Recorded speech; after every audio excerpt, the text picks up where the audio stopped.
Sir. Fire!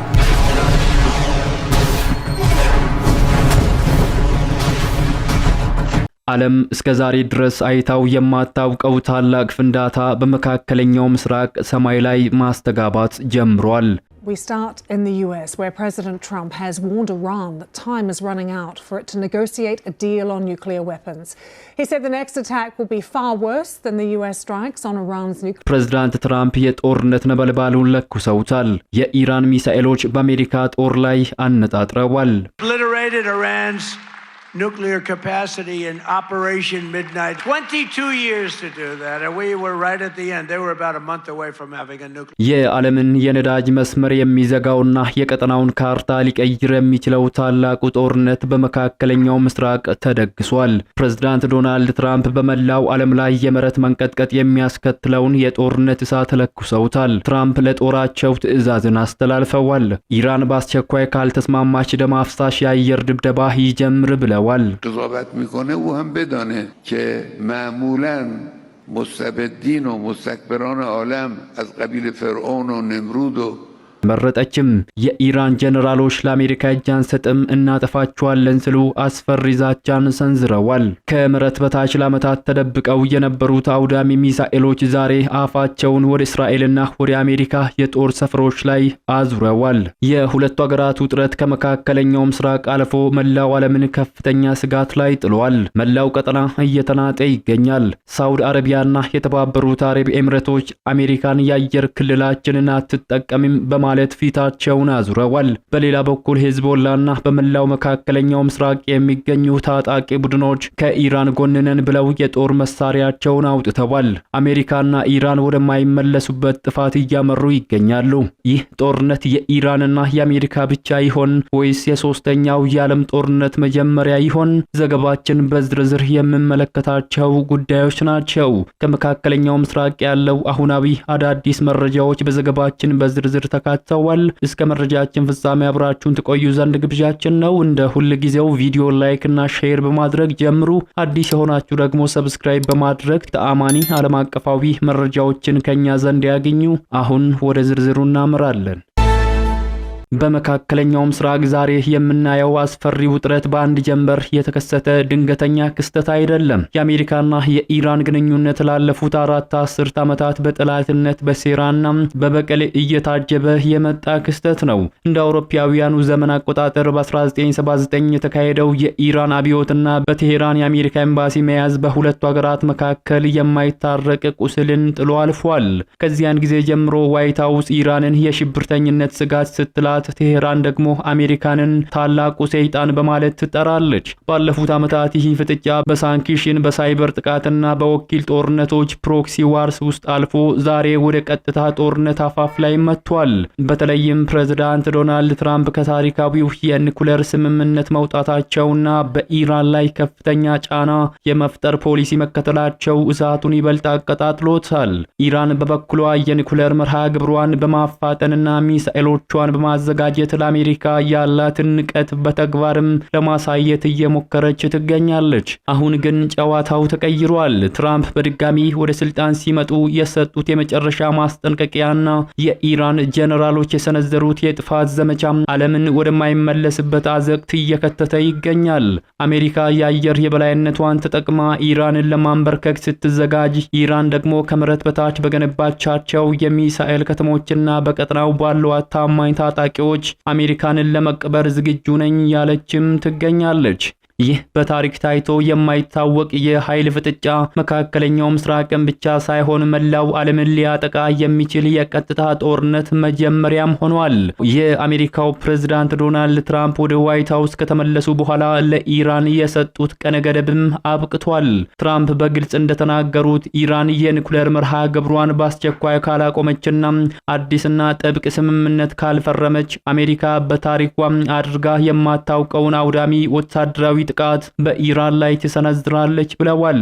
ፕሬዝዳንት ትራምፕ ረቡዕ ዕለት ትሩዝ ሶሻል በተሰኘው የማህበራዊ ትስስር ገጻቸው ላይ ግዙፍ የአሜሪካ የጦር መርከብ ኢራንን በአራት አቅጣጫ መክበቡን ገልጸው ለጦራቸው ትዕዛዝ መስጠታቸውንም ገልጸዋል። ፕሬዝዳንቱ አክለውም ኢራን በአስቸኳይ ወደ ድርድር ጠረጴዛ በመምጣት ከኒኩሌር የጸዳ ፍትሃዊ ስምምነት እንድትፈራረም የጠየቁት ትራምፕ ጊዜው እያለቀ ነው፣ ኢራን በአስቸኳይ ለንግግር ካልመጣች የእርምጃው ቀን ተቃርበዋል ብለዋል።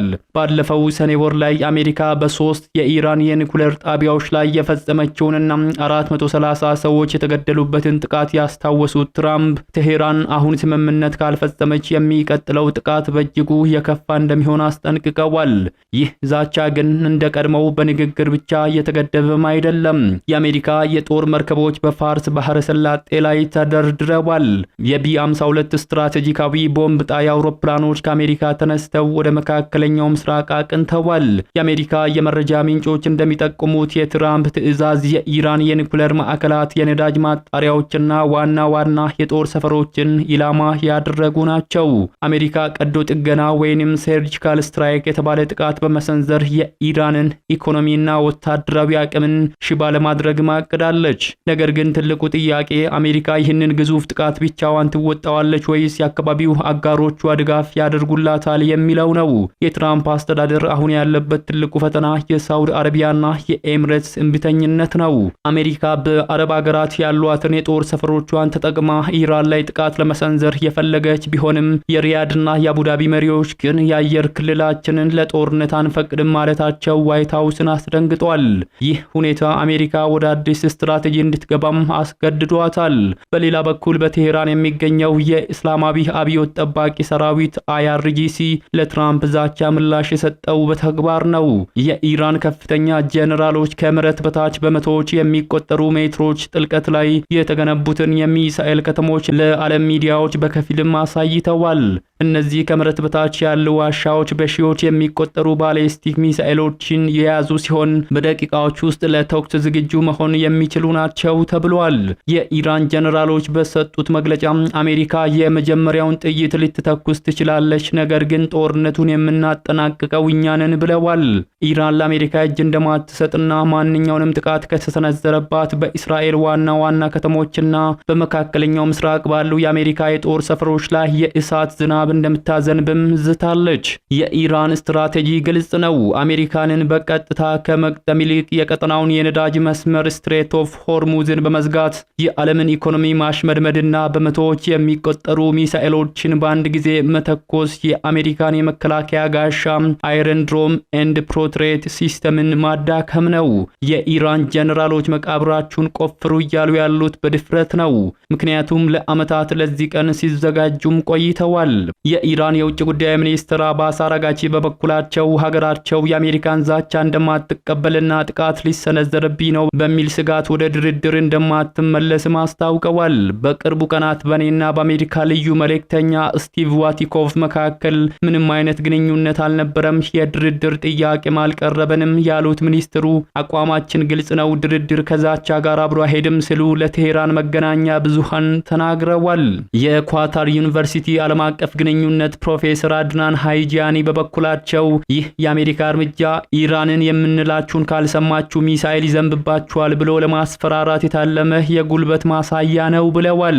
በመጋረጃ ጀርባ ግን ቀውሱን ለማብረድ ከፍተኛ የዲፕሎማሲ ስራዎች እየተሰሩ መሆናቸውን መረጃዎችም ጠቁመዋል።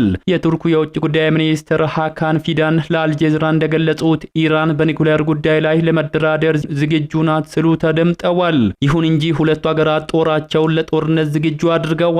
የዚህ ጦርነት ሌላኛው ስጋት የሆነው ጦርነቱ ወደ ቀጠናው ሀገራት የመስፋፋቱ ጉዳይ ሲሆን ኢራን የመቋቋም ዘንግ የምትላቸውን አጋሮቿን ወደ ጦርነቱ ሜዳ አስገብታለች። በሊባኖስ የሚገኘው ሂዝቦላህ፣ በየመን የሚገኙት ሁቲዎችና በኢራቅ ያሉ ታጣቂዎች ከኢራን ጎን መሰለፋቸውን በይፋ አውጀዋል።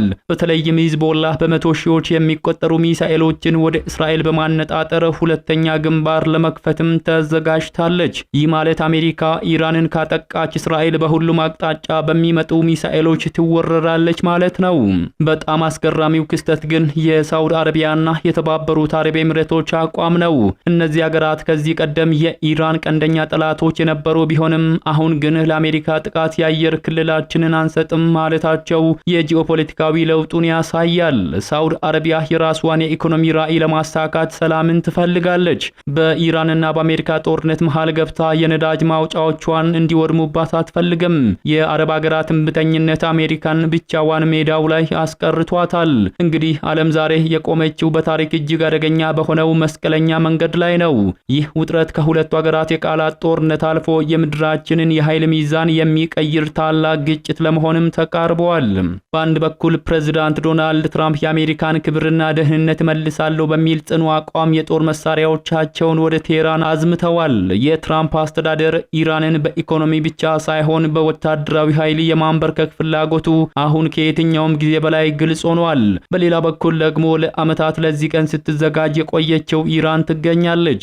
የኢራን ጀነራሎች ከመሬት በታች የገነቧቸውን የሚሳኤል ከተሞችና የታጠቁ ዘመናዊ የድሮን ቴክኖሎጂዎች አሜሪካ የምታደርገውን ማንኛውንም ጥቃት ዋጋ የሚያስከፍል እንደሆነ እየዛቱ ይገኛሉ።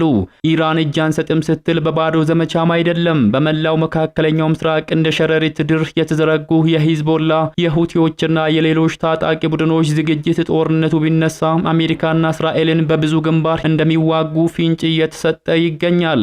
ከሁሉ በላይ ግን የዓለምን ፖለቲካ ያስደነገጠው የአረብ ሀገራት አቋም ነው። ሳውዲ አረቢያና የተባበሩት አረብ ኤሚሬቶች ጦርነቱ የኛ ደጃፍ ላይ እንዲቆም አንፈልግም በሚል የአሜሪካንን ጥሪ ውድቅ ማድረጋቸው አሜሪካ በቀጠናው የነበራትን ብቸኛ ተሰምነት ጥያቄ ውስጥ ከቷታል። ይህ ማለት ጦርነቱ ቢፈነዳ አሜሪካ ያለ አረብ አጋሮቿ ድጋፍ ታላቅ መስዋዕትነትን ልትከፍል ትችላለች። አሁን የቀረው አንድ ጥያቄ ብቻ ነው። የጦርነቱ ነጋሪት በእርግጥ ይጎሰማል ወይስ ይህ ሁሉ ፍጥጫ ወደ መጨረሻው የድርድር ጠረጴዛ የሚያምራ ስትራቴጂካዊ ጨዋታ ነው?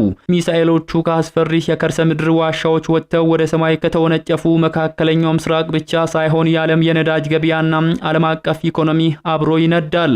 ሰላም የናፈቃት ዓለም ዛሬ በዋይት ሃውስና በቴህራን መሪዎች ጣቶች ላይ ተንጠልጥሎ ይገኛል። እናንተስ ምን ትላላችሁ? ትራምፕ በእርግጥ ጥቃቱን ይሰነዝራሉ ወይስ ኢራን በዛቻዋ አሜሪካንን ወደ ኋላ እንድትል ታድርጋታለች? የዚህ ጦርነት መጀመሪያ ለዓለማችን ምን ትርጉም ይኖረዋል? ያላችሁን አስተያየት ከታች ባለው የኮሜንት መስጫ ላይ ያስፍሩልን። ለጉዳዩ ቅርበት ያላቸው አዳዲስ ሰበር መረጃዎች ሲወጡ እንደደረሱ ወዲያው ይዘንላችሁ እንቀርባለን። እስከዚያው ቻናላችንን ሰብስክራይብ በማድረግና የደወል ምልክቱን በመጫን ቤተሰብ ሁኑ። ስለተከታተላችሁን ከልብ እናመሰግናለን።